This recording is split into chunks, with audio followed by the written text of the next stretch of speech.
Good morning. Hey guys, I'm Karen Terradas with Social U, and it is time for What's Up Wednesday, where we come to you live every Wednesday morning to give you information on social media and digital marketing tips, tricks, and trends. I think everybody knows who I am down there. I'm going to turn that off and go back to comments. This month is Halloween, so we've been focusing on the scary and the nightmares. So we've been doing a series this month about social media nightmares. We did Facebook the first week, Instagram last week, and today is LinkedIn. And then next week, we're going to do serious horror stories, real stories from people. Some of them might or might not be from us, where their social media actually got them in trouble, got them fired, caused a big splash in a negative way. So next week we're going to do horror stories, but today let's talk about nightmares for LinkedIn specifically. There's six different things that you should totally not be doing on LinkedIn. Okay, number one, stop treating your profile like it's a resume. It's not. Even if you're going to be hired, there are certain things you need to do to your profile. Hey, Anita, how are you doing this morning? But you don't want to treat it like a resume. You can add your resume to the media section. You just can't have it as entirely a resume. Number two, sales pitch as soon as you're connected to people. Your objective is always what's in it for them. It's never about you yourself. So as soon as you get connected to someone, you don't want to immediately try to start selling them something. It's just tacky. People forget the social part of social media.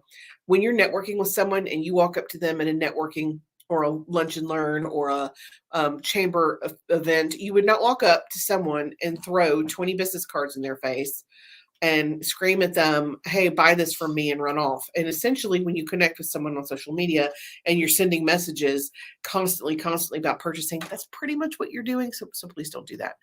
Number three, connecting with everyone.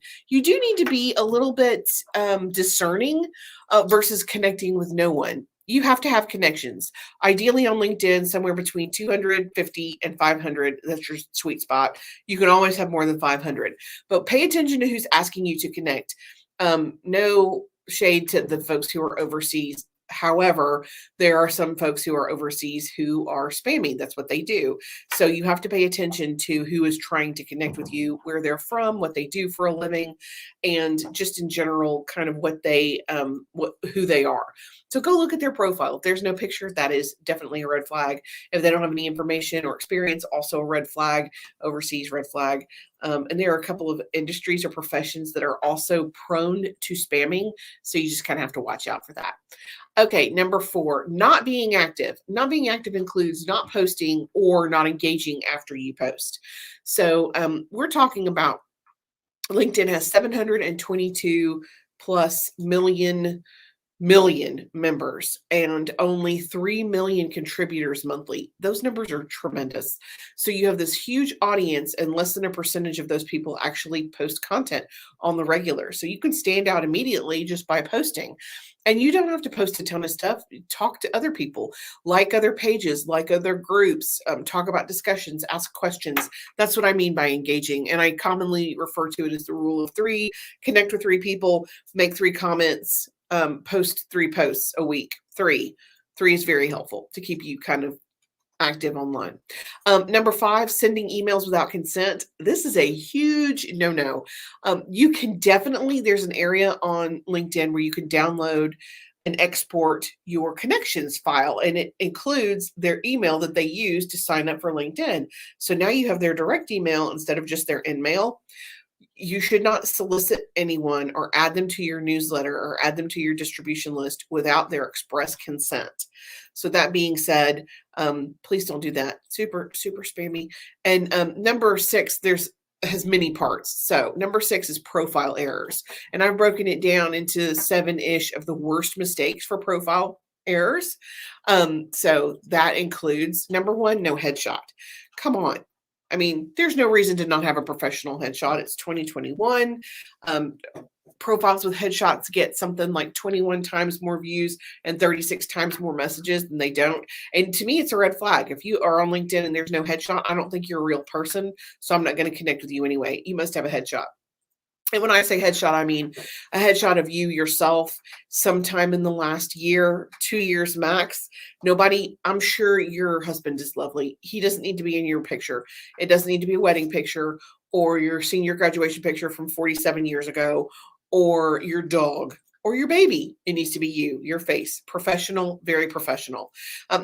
The second one under that would be cover art that isn't working for you. Now, you can have some great cover art, but you can have some bad cover art, and bad cover art doesn't help you at all. What qualifies as good cover art? A graphic that someone could look at and know immediately that what you do. You can always, I try to keep my stuff as up to date as possible so you can look at our stuff for an example. But I think our cover art now says we have room for one more client right now. And I think it says that on there, and it talks a little bit about what we do because, hey, that's what you're there for, to make connections, right? Number 3, a bad headline. Okay. Small business owners. I know that you're the founder, the president, the CEO, the big cheese, the top dog, but those titles mean nothing on LinkedIn. What you really need to be concerned about is what you bring to the table, that whole what's in it for me statement. So yes, I could say founder and CEO is my title, and I do in my experience, but for my headline on LinkedIn, it tells you what I can do for you. It tells you that if you're struggling with social media, that we can help make that easier. It's right there in the headline.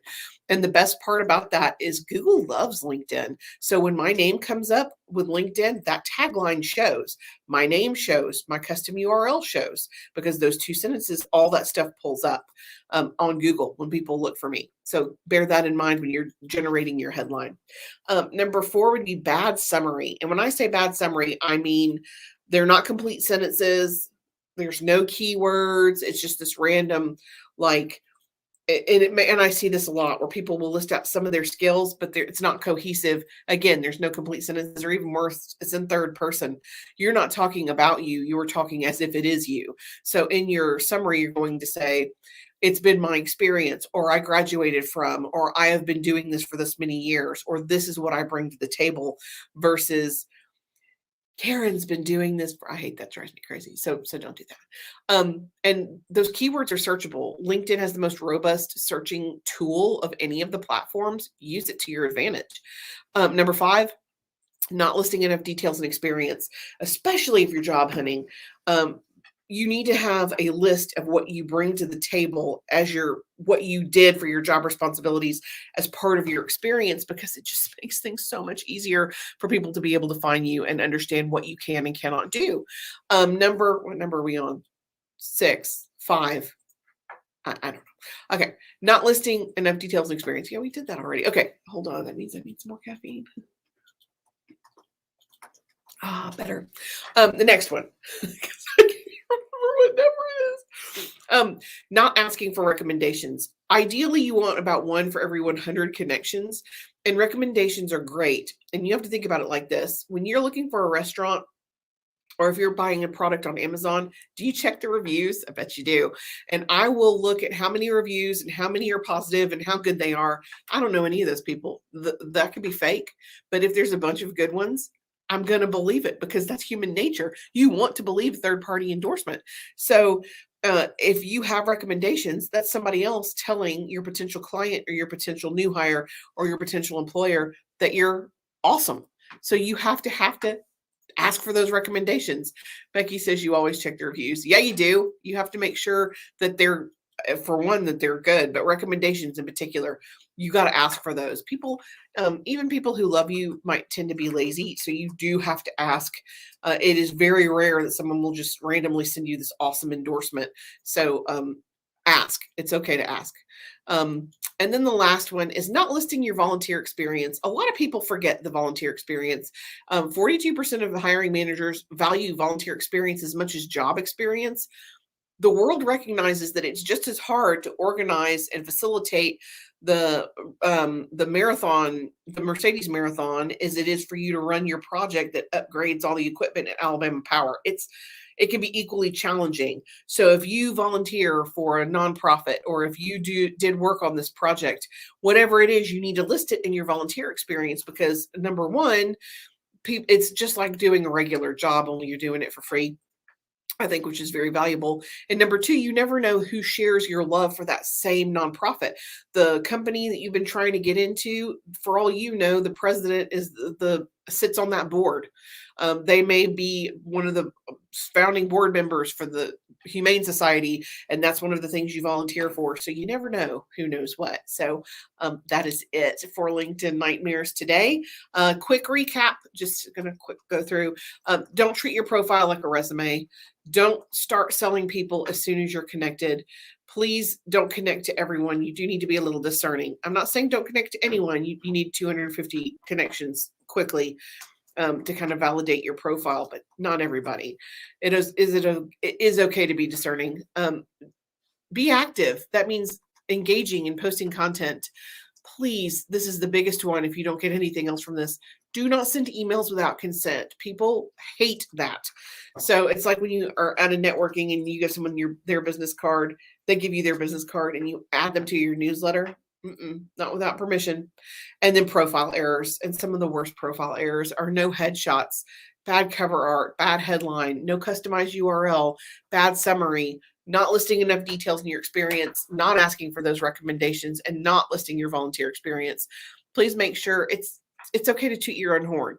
Now, yes, I just said it's not about you. It's not. However, you are in business to make money. So it is okay to tell people what you do. If you are good at what you do, and if you've been in business for more than a hot minute, there's a good chance that you are good at what you do. You are doing your clients and potential clients a huge disservice by not sharing that with them.